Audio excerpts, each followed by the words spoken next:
we find a wonderful example of the changing perspectives through life in the very brief story by Kafka called The Next Village, written between 1917 and 1923. On the one hand, it means Kafka was somewhere in his mid-30s, in fact a young and still unmarried man, but on the other hand, it was written by a very old man near his death at the all too young age of 41. This is Kafka's story. My grandfather used to say, life is astoundingly short. To me, looking back over it, life seems so foreshortened that I scarcely understand, for instance, how a young man can decide to ride over to the next village without being afraid that, not to mention accidents, even the span of a normal, happy life may fall far short of the time needed for such a journey. End of story. We here see the change through the lifespan as youth turns into old age. The young who sets out for the next village is not the same person as the old man who looks back over the lifespan and recalls. One gets up on the horse to traverse the lands and the continents to finally arrive at the next village. That's the one, the young one. The other one is stepping down from his horse after all the travels and in recollection realizes the brevity of life. The young man departs on his journey of life to the next village, to another world. Who knows what comes next? What lies ahead of the young man or woman? What rivers they cross? What adventures and experiences lie in wait to be discovered and realized on that long and often unknown wage of life? The old man's perspective is the very opposite. He or she looks back over the span of life, and in recollection, it all becomes so short, so brief.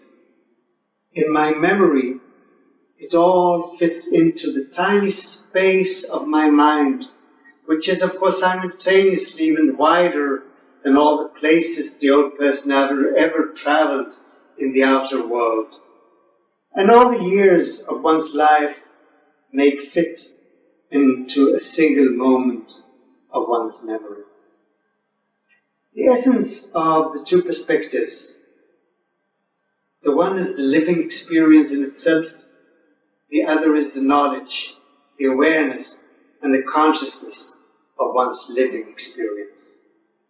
The latter one is what Sophocles refers to when he says that the unexamined life is not worth living. And when Jung speaks about the conscious life, he refers to the two ways of experiencing together. I believe, as do many others, that the midlife crisis and transition pertain to the search for meaning at a time when what used to be evident is no longer so evident. When the credits we may have been fortunate enough to receive at the beginning of our lives have been used up and we need to search for new ways. Maybe it pertains to my own wishful thinking, but I believe that now, when the average life length has considerably increased and many are fortunate enough to be fully capable of living a productive life after 60 without a need to confine themselves to the golden cage of old age homes, we may experience a transition not so much into merely the adjustment of the decreasing ego capabilities of old age. In the past, old age was honored, but then, as of late, the wisdom of old age has been swiftly pushed aside, let to decay in the seclusion of infantile playing grounds.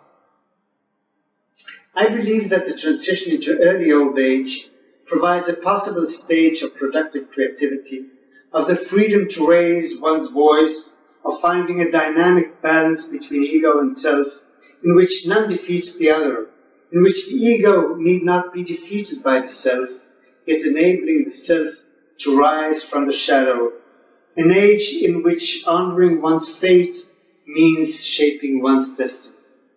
And since I see this as an archetypal age rather than a chronological stage, some fortunate ones may perhaps attain this at any time in their life, while others perhaps don't. So let me conclude by saying that in the cycle of life, I try to review the confluence of fate and destiny.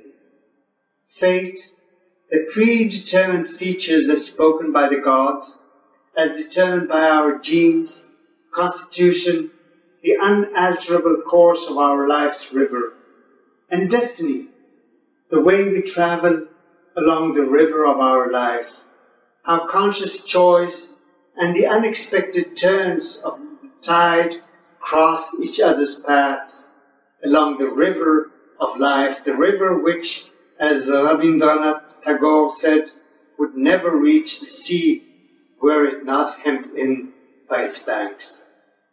In Benjamin Schiff's painting, Life, on the cover of the Cycle of Life, I do feel that they come together in a subtle balance between lyric harmony and pensive concern. The candle's soft light of life is poised against the painful inevitability of burning out. Yet, as long as they burn, there are shades and colors. There are the distinct faces of transient existence, and there are those of obscurity, hidden in distant nature. There is a lyrical melancholy, as well as a tense harmony, reflecting to me an essence of being alive, of a life fully lived. And as Robert Frost says, that makes all the difference. The difference between the depression of burnout because the candle's fire was not lit, versus the pain of loss and the sadness of a fire of a full life that has burned out because it has arrived at its natural end, its final destination. And so, what may lie ahead of us may just be a giant dream.